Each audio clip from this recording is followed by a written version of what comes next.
Movie के start में हमें नील नाम एक शख्स को दिखाया जाता है जो कि फोटोग्राफी का बहुत ज़्यादा शौकीन होता है और वो फोटोग्राफी करने के लिए दुनिया के मुख्तलिफ ममालिक का सफ़र करता है। फिर अगले सीन में हमें दोबारा नील को दिखाया जाता है जो कि टेबल पर बैठकर कोई काम कर रहा होता है। इसी दौरान उसकी बीवी बिनी आ जाती है जो कि उसे बड़े गुस्से से देखती है और फिर कुछ बगैर कहे वहाँ से चली जाती है। फिर नील उसके पीछे पीछे आ जाता है और उसे आकर कहता है कि तुम मुझसे इस तरह कैसे बिहेव कर रही हो। फिर बिनी उससे कहती है कि तुम कुछ बगैर बताए 2-3 हफ्तों के लिए ऐसे गायब हो जाते हो कि तुम कहाँ हो, कैसे हो, और तुम ऐसी जगह पर जाते हो जहाँ पर मैं तुम्हें उनके जरिए राब्ता भी नहीं कर सकती। तुम एक जगह पर टिक कर नहीं रह सकते, कभी यहाँ तो कभी वहाँ। तो बस हमारे दरमियान जो कुछ भी है मुझे यहाँ पर ख़त्म करने की ज़रूरत है।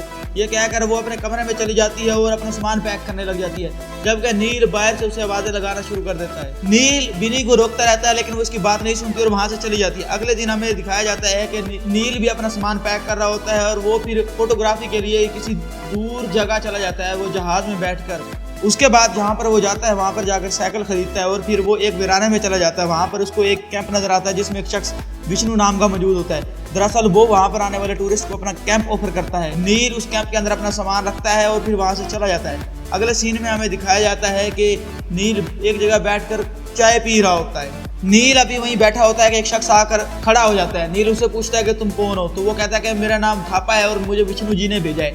दरअसल वो किसी काम के लिए कुछ दिनों के लिए बाहर चले गए और मुझे आपकी खिदमत पर मामूर किया है। उसके बाद वो आदमी चला जाता है।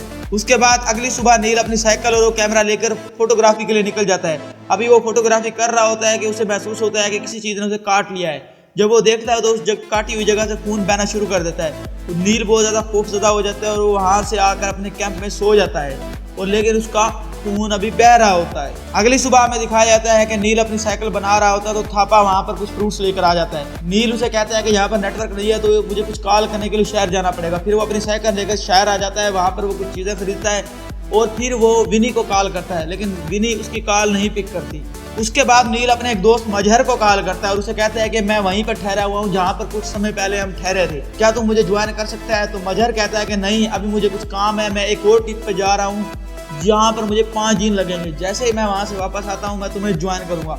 नील उसे ओके कहकर फोन रख देता है और दोबारा उसी कैंप की तरफ चल देता है अपनी साइकिल के ऊपर सवार होकर। रास्ते में उसे एहसास होता है कि उसके काटी हुई जगह पर कुछ जलन हो रही है। फिर वो साइकिल रोक कर एक जगह पानी से उसको ठंडा रखने की कोशिश करता है, लेकिन वो जख्म वो देखता है कि बढ़ता जा रहा है, जिससे वो उसको खौफजदा होना शुरू हो जाता है। लेकिन वो हिम्मत हारे बगैर अपने कैंप पर पहुंच जाता है और फिर रात हो जाती है। वो वहाँ पर बाहर बैठा रहता है और अपने जख्म को देखता रहता है। फिर वो अंदर जाकर सो जाता है। जब वो सो जाता है तो आधी रात को उसको उसके ख्वाब में बुरी चीज़ें आना शुरू हो जाती हैं, जिसकी वजह से वो डर कर उठ जाता है और बाहर आकर अपने जख्म को देखने लग जाता है जो कि अब तेज़ी से बढ़ रहा होता है। इसी तरह वो फिर दोबारा जाकर सो जाता है। अगली सुबह वो उठकर कैंप से बाहर अपने जख्म को देख रहा होता है तो थापर वहाँ पर आ जाता है और वो उसके जख्म को देखता है जिसके ऊपर अब घाव बढ़ता जा रहा था। उसके बाद थापर नील को खाना देता है और फिर उसे कहता है कि साहब, आज हमारे गांव में एक छोटी सी पार्टी है, अगर आप भी शरीक हों तो हमें खुशी होगी।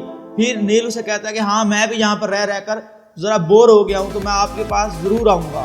जब रात होती है तो नील वहाँ उस पार्टी में जाता है और वहाँ पर जाकर खूब मौज मस्ती करता है। वहाँ पर उसे एक लड़की नज़र आती है। वो लड़की भी नील को देख रही होती है और नील भी उससे बातें करना शुरू कर देता है। फिर कुछ मज़े करने के बाद नील उसको लेकर वहाँ से चला जाता है और फिर वो खूब रात को मस्ती करते हैं। जब सुबह उठता है तो नील अपने बिस्तर के अंदर एक कटा हुआ हाथ देखता है, जिससे वो खौफजदा होकर अपने कैंप से बाहर आ जाता है और वहाँ पर उल्टियाँ करना शुरू कर देता है। फिर वो अपने ज़हन पर जोर देकर ये याद करने की कोशिश करता है कि रात उसके साथ क्या क्या हुआ था। इसी समय के दौरान उसके हाथ के ऊपर तेज दर्द शुरू हो जाता है। वो भागकर कैंप के अंदर आता है और उस अपने हाथ पर पट्टी करके वो फौरन शहर पहुंच जाता है। वहां पर आकर वो विनी को कॉल करने की कोशिश करता है, लेकिन उसको फ़ोन नहीं मिलता। फिर वो एक शख्स से फ़ोन लेकर किसी और शख्स को फ़ोन करने की कोशिश करता है, लेकिन वो उस शख्स को फ़ोन नहीं कर पाता और उस शख्स को फ़ोन देकर वहाँ से आ जाता है। उसके बाद फ़ौरन बाद वो कैंप आता है और आकर वहाँ पर अपने जख्म को देखना शुरू कर देता है, क्योंकि उसका जख्म है वो बढ़ना शुरू हो जाता है। यही सोचते सोचते उसको वहाँ पर नींद आ जाती है और जब वो दोबारा उसकी आँख खुलती है तो उसके बाद भी वो अपने जख्म को देखना शुरू कर देता है। जख्म की वजह से नील अब काफ़ी कमज़ोर हो चुका था, वो लड़खड़ा कर चल रहा था।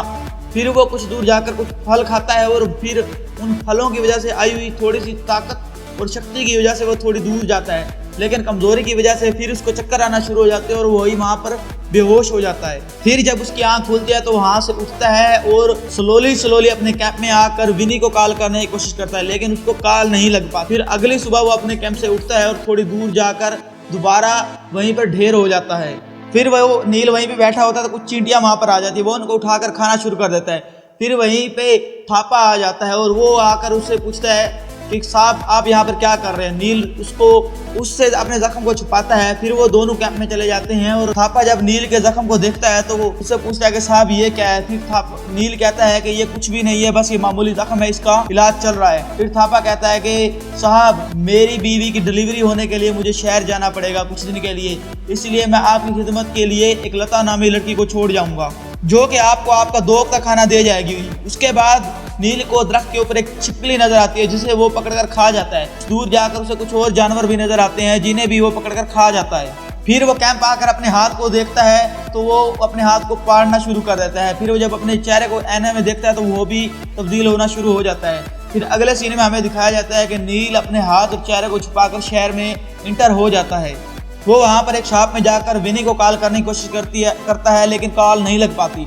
उसके बाद वो अपने कैंप में आ जाता है। अगली सुबह एक लेडी कैंप में विनी के खाना लेकर आती है। वो उसको देखकर अपने कैंप में छुप जाता है। लेडी खाना रखकर उसको इर्द गिर्द देखती है। जब वो नहीं मिलता तो उसके अंदर कैंप के अंदर जाती है तो विनी वहाँ पर चादर ओढ़े बैठा होता है।